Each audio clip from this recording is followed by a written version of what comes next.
Hola a todas. Esta será nuestra tercera parte de la materia Comprender el mundo de hoy. Y bueno, el subíndice de esta materia es ¿quién soy y en qué creo? La filosofía es una gran herramienta para la búsqueda de dos situaciones que son imperativos morales para el hombre. Uno es la búsqueda de la verdad y la otra es la búsqueda del sentido de existencia. Romano Guardini, que fue un sacerdote que le tocó vivir después de la Segunda Guerra Mundial y que ayudó a la juventud alemana de la posguerra para que volviera otra vez al camino de la búsqueda de la verdad y el sentido de existencia y sobre todo pues hacia un planteamiento de buscar a Dios, tiene esta frase que me encanta, que dice: la vida bulle cuando se avanza con la mirada puesta en la meta. Entonces, qué importante es tener una meta clara hacia la cual avanzar.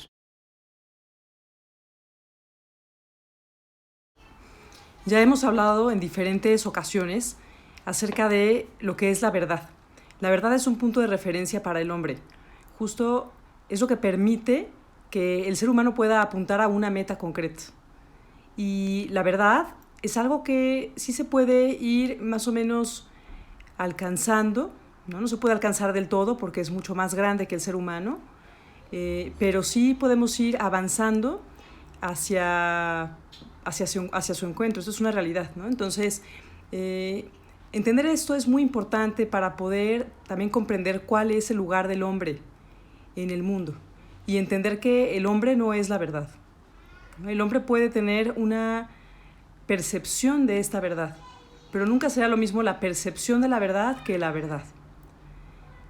Esta verdad, en términos generales, en términos absolutos, tiene ciertas características y entre ellas es que es, bueno, primero absoluta, es decir, es algo que se impone a pesar de lo que sea, a pesar de la percepción que se pueda tener de ella, es inamovible, no cambia, es objetiva, es real, además constituye lo ideal para la existencia humana, con lo cual es la base del deber ser, es decir, de cualquier norma que pudiera existir. Es también la otra cara de la moneda del amor, del bien y de la belleza. Y como todo lo que existe, todo lo que es real es verdadero, también la persona humana es verdadera, con lo cual existe una verdad respecto a la persona humana. La verdad de la persona humana es que está conformada por dos dimensiones esenciales: la dimensión espiritual y la dimensión corporal. La dimensión espiritual está conformada por inteligencia, afectividad y voluntad, que es lo que conforma el hacer, mientras que la dimensión corporal está conformada por todo aquello que es tangible, todo aquello que es visible en el hombre. Ahora, estas dos dimensiones están entrelazadas en una unidad, de ahí que sean igualmente importantes. Tan importantes son que cuando se separan, lo que tenemos es la muerte de la persona. Y tan están profundamente unidas entre sí que, por ejemplo, la inteligencia se manifiesta en la corteza prefrontal, que es la parte pues, como de la frente, más o menos, ¿no? Mientras que la afectividad y la voluntad se manifiestan en la corteza orbitofrontal, que es la parte de atrás de la cabeza. Es importante también explicar que es diferente la manifestación que el que radicaran ahí, ¿no? O sea, si yo dijera que la inteligencia radica en la corteza prefrontal, la verdad es que estaríamos reduciendo a materia el ámbito espiritual de la persona. Ahora, tan es una realidad que existe el ámbito espiritual que el ser humano es capaz de realizar operaciones espirituales. Por ejemplo, yo puedo ser capaz de tener en mi mente un 2 más 2 es 4, o puedo tener en mi mente el concepto de alguna realidad. Todas estas son cuestiones intangibles. Y si el ser humano es capaz de realizar operaciones que son intangibles, es porque hay algo en él que es de naturaleza espiritual.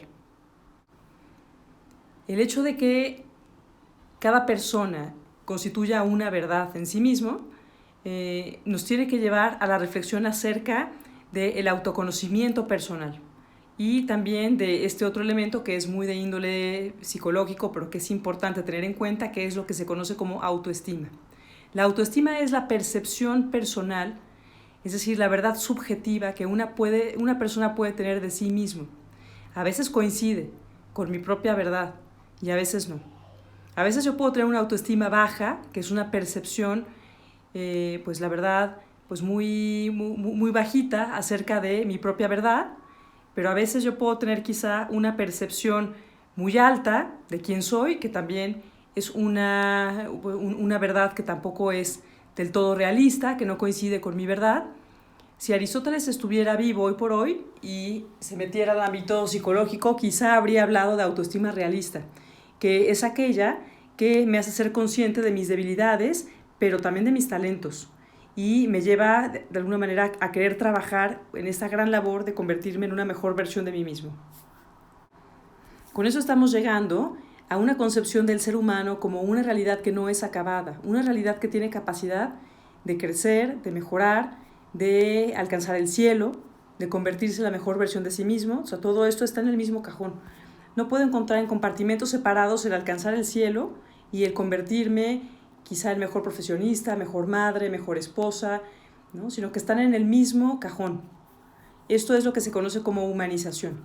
Mientras que la hominización es aquel proceso evolutivo en el cual pues la verdad no tengo gran libertad de poder hacer mucho, como por ejemplo el que una persona pues vaya transitando de ser bebé a ser niño, después adulto y luego llegue a la vejez.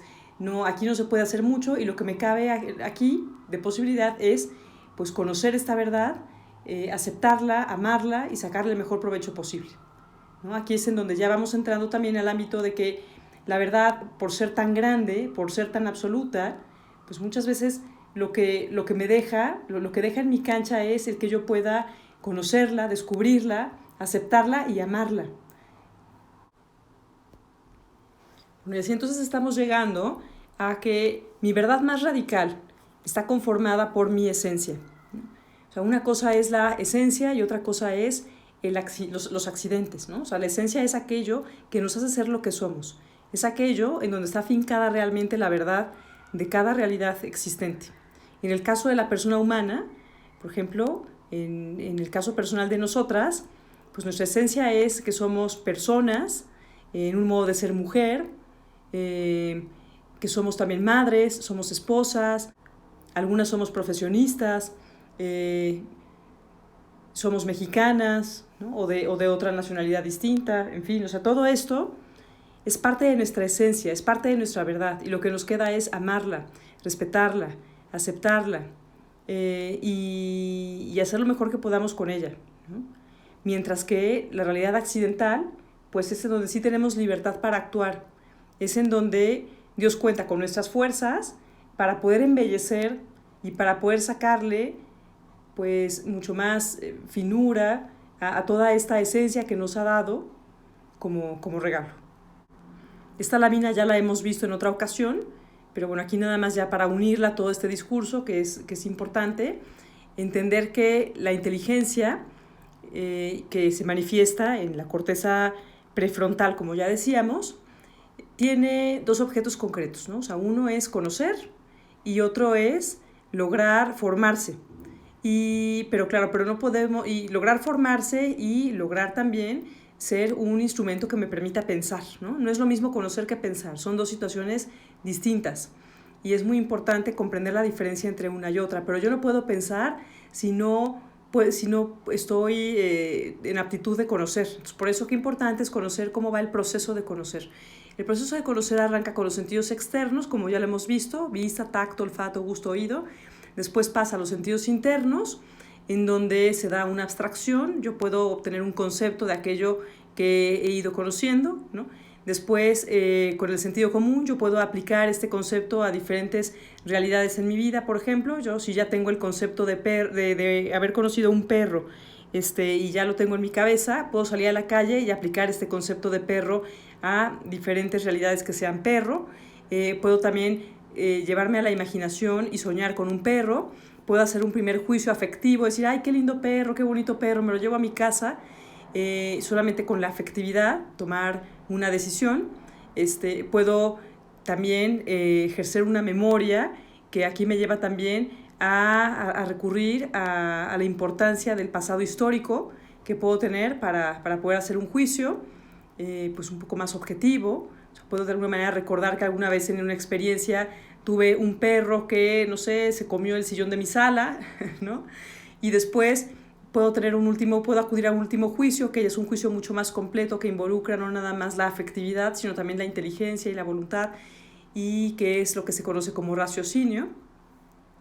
Y bueno, todo esto es importante para entender cómo se da ese proceso de conocer, que ya me permite ahora sí llegar al borde de las fronteras del pensar y por lo tanto de la formación.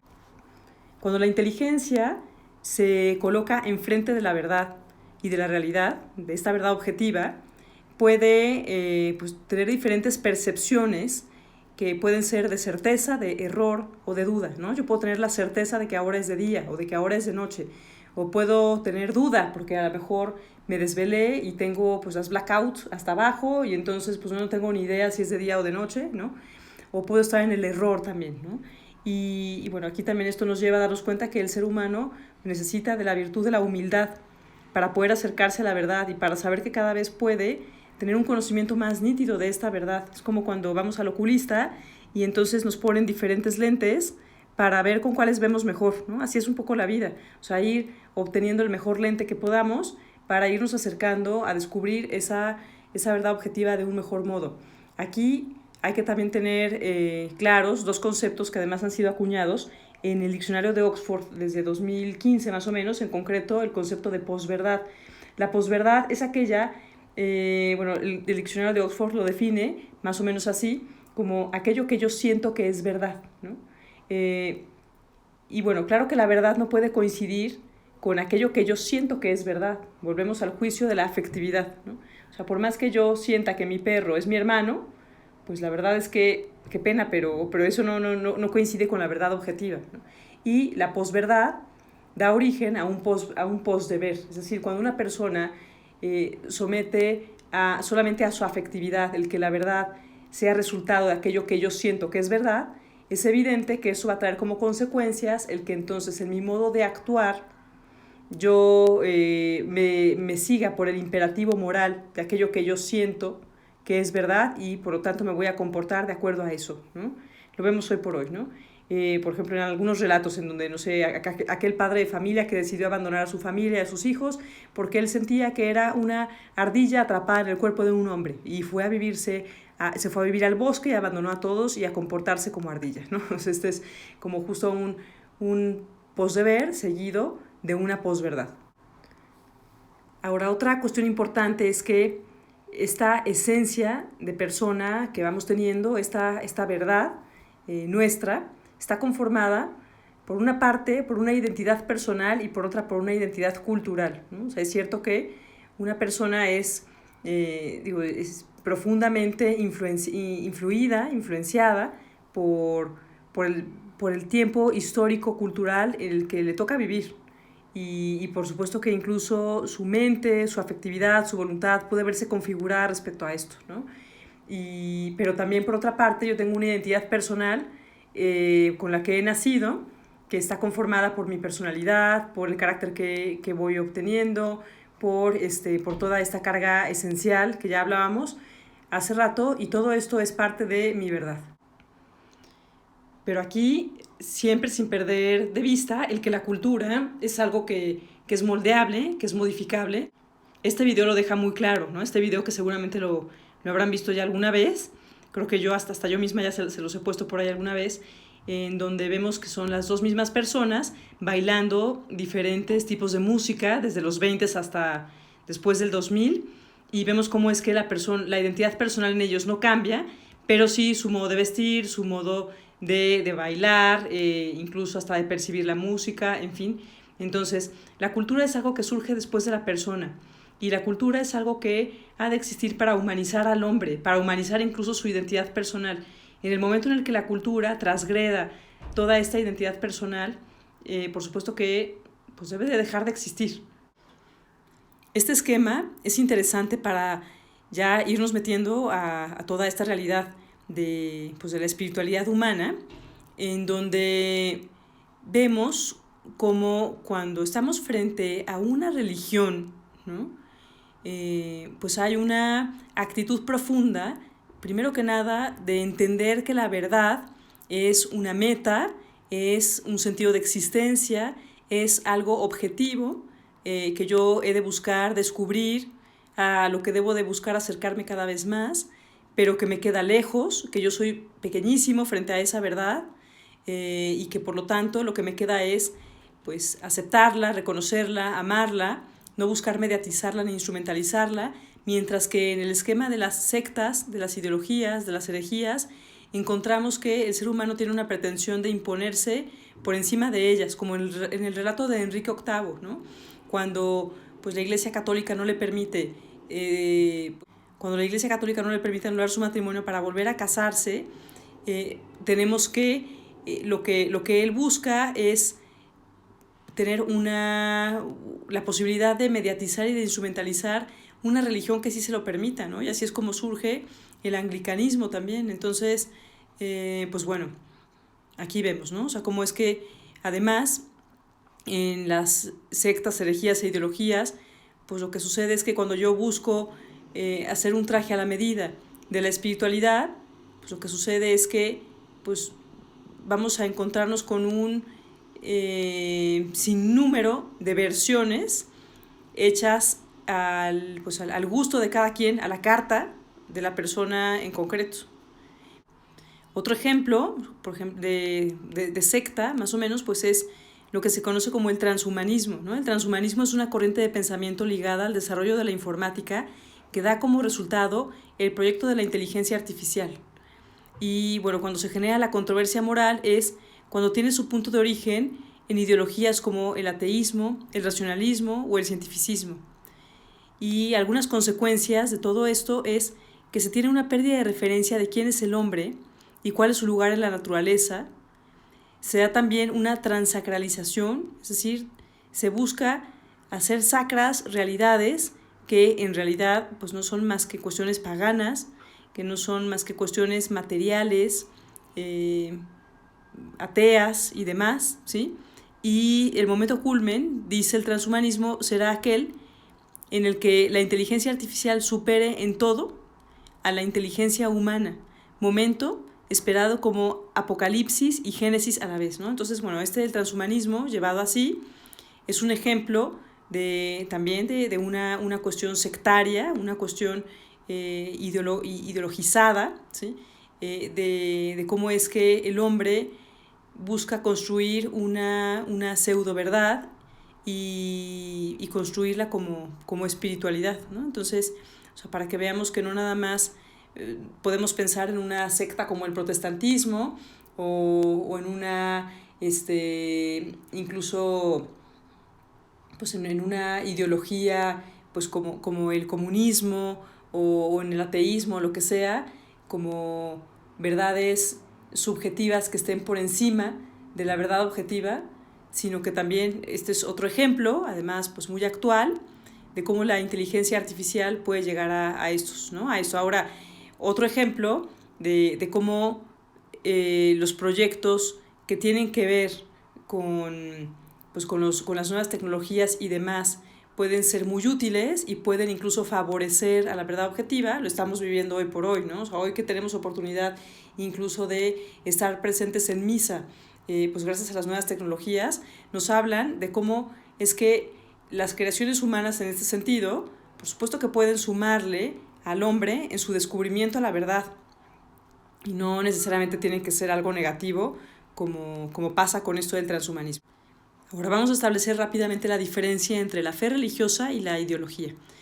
Mariano Facio dice que mientras en la fe religiosa el mundo recibe su origen y sentido último de Dios, en la ideología se da el tránsito a la autonomía, es decir, el mundo humano se autofunda, sin ninguna referencia a la trascendencia. De ahí que se pueda definir a las ideologías como religiones de lo temporal o religiones secularizadas, es decir, religiones sin Dios. Intentos de buscar una espiritualidad en donde no se encuentre presente Dios, ¿no? Esto es una ideología religiosa. Y bueno, esto es importante porque, es más, incluso en una situación como la que estamos viviendo hoy por hoy, tenemos que saber que no contamos nada más con nuestras propias fuerzas, o sea, contamos también con la ayuda de Dios. Podemos estar en el peligro más inminente que nos podamos imaginar, pero no podemos olvidarnos de que no nada más contamos con nuestras seguridades y con nuestras convicciones, sino que contamos también con las seguridades y con las convicciones de Dios. Ahora, muchas veces podemos haber ido por la vida con construcciones de verdades o de pseudo verdades, con ciertas convicciones que nos han acompañado desde la infancia, y por eso es que en la vida también tenemos que ir consiguiendo este arte de aprender desaprendiendo que nos dice Herbert Gerhard, ¿no? Este autor es un converso de la Iglesia Ortodoxa al catolicismo, y él dice que los analfabetos del siglo XXI no serán aquellos que no sepan leer y escribir, sino aquellos que no puedan aprender, desaprender lo aprendido y volver a aprender.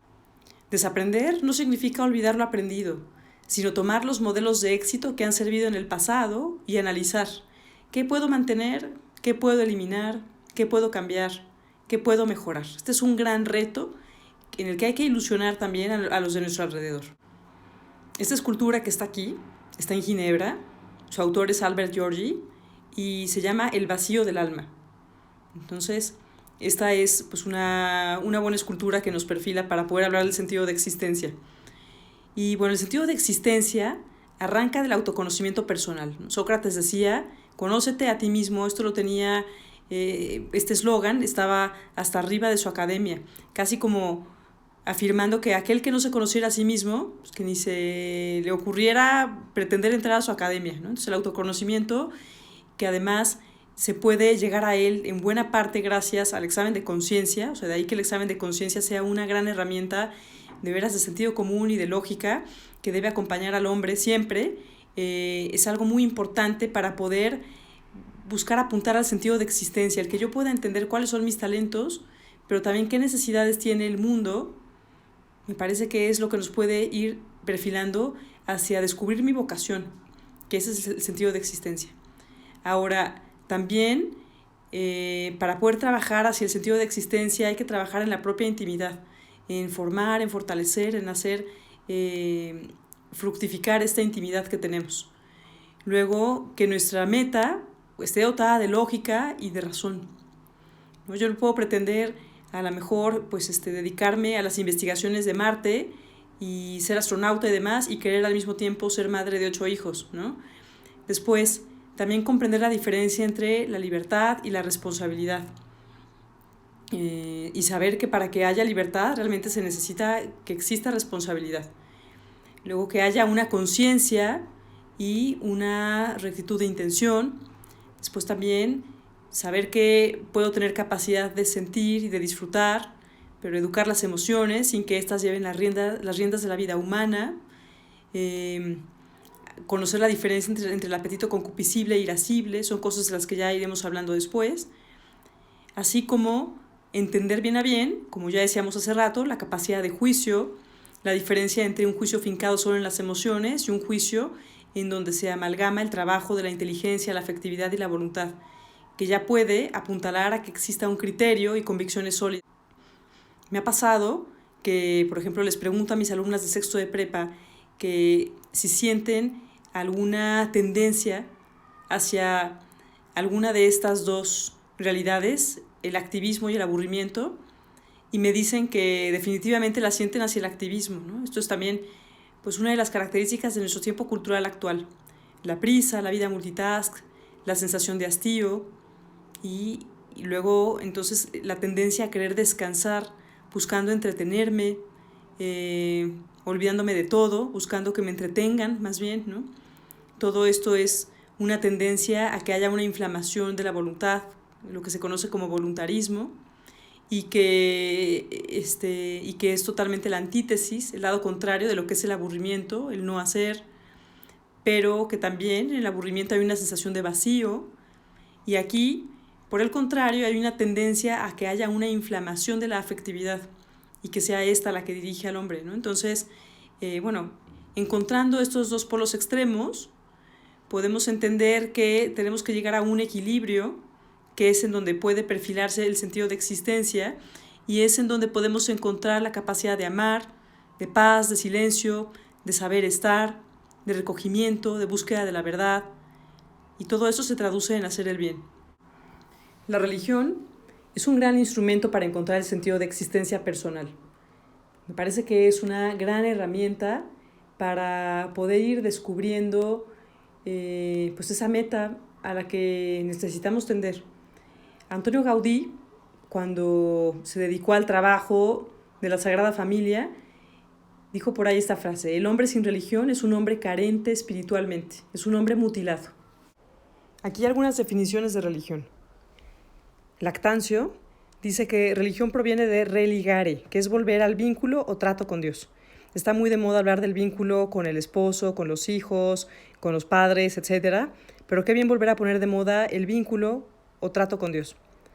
Y bueno, ahora que estamos en un tiempo en donde claro que puede haber mucha nostalgia por la imposibilidad de comulgar, de estar en una iglesia, frente a un sagrario, etc., pues qué maravilla que haya también un deseo tremendo de volvernos a vincular con él. Después Cicerón dice que religión proviene de relegere, releer o considerar atentamente lo perteneciente a Dios o a los dioses. Muchas veces algunas cuestiones pues nos puede parecer que provienen de Dios, ¿no? O que en esto hay designios divinos o lo que sea y demás, pero la verdad es que pues más bien esto puede pertenecer a realidades distintas a Dios. San Agustín dice que religión proviene de reeligere, volver a elegir a Dios. Nos hiciste Señor para ti y nuestro corazón anda inquieto hasta que descanse en ti. De ahí que existe una relación también entre religión y fidelidad. La fidelidad implica el que yo no me conforme nada más con ir conociendo la verdad de la fe, sino que yo quiera incorporar en mi propia vida estas verdades de fe, ¿no? De ahí que sea tan importante la diferencia entre el mero conocimiento y la formación y el aprender a pensar. Porque si yo nada más me voy preocupando por conocer, es decir, por solamente informarme, pues la verdad es que eso no llega a lo profundo, no llega a la raíz de la persona. Mientras que si yo me voy hacia el terreno de aprender a pensar, pensar mi religión, pensar mi fe, y luego entonces buscar formarme, y entonces, bueno, esto sí me va a permitir que yo pueda decir sí a esto y quiera encarnar esto en mi vida. También eso tenerlo muy claro para con nuestros hijos, ¿no? Aquí nada más un chiste rápido para romper con tanta seriedad y ver que pues sí a veces podemos meter a Dios en cosas pues que a lo mejor no son tan de él. En cuanto a las características de la religión, bueno, la religión tan es natural al hombre, que además incluso está comprobado, hay vestigios prehistóricos en donde tenemos constancia de cómo, incluso antes de que el ser humano se haya incorporado a una cultura, a una civilización y demás, ya había algunas cavernas en donde había por ahí pues, grabadas algunas realidades pictográficas del hombre, ¿no? Imágenes, por ejemplo, de manos, ¿no? O sea, que el ser humano siempre ha tenido su propia mano como una realidad pues casi sobrenatural, porque la mano es capaz de transformarse en muchas realidades. Puede transformarse, por ejemplo, en un cuchillo, si yo le doy un cuchillo y corta, o puede transformarse en alguien que dé un apapacho a una persona que lo necesite, o alguien que pueda defender de alguna amenaza, o pueda recoger fruta, o alimento para poder comer, en fin. Entonces, estos dibujos nos hacen ver, o por ejemplo, o animales también, ¿no? Grandes, que el ser humano ya se ve que desde la prehistoria consideraba más o menos sagrados, pues todo esto nos habla de que la religión es algo que acompaña al hombre desde su naturaleza y no es un invento cultural ni mucho menos. Entonces, y tan es así que el ser humano es consciente de sus limitaciones y desea encontrar algo que lo sacie al 100%. En su naturaleza está inscrita la necesidad de depender de un ser absoluto, de el uno. Además, bueno, pues siempre ha existido una relación con la divinidad, ¿no? Como ya decíamos, el ser humano siempre ha buscado, incluso hasta en algunos elementos de la naturaleza, la posibilidad de la existencia de Dios. Vemos, por ejemplo, en la filosofía presocrática, como por ejemplo un Tales de Mileto pensaba que pues lo equivalente al uno, a esa realidad divina, era el agua, o por ejemplo tenemos a un Pitágoras que pensaba que era el número, o tenemos a un Heráclito que pensaba que era el fuego, en fin, ¿no? Después, tenemos necesidad de llenar al hombre y al mundo de sentido, ¿no? O sea, de entender el por qué, el para qué, tan así que el niño, desde que comienza a hablar, tiene tatuada esta pregunta, ¿no? ¿Por qué? ¿Por qué? ¿Por qué?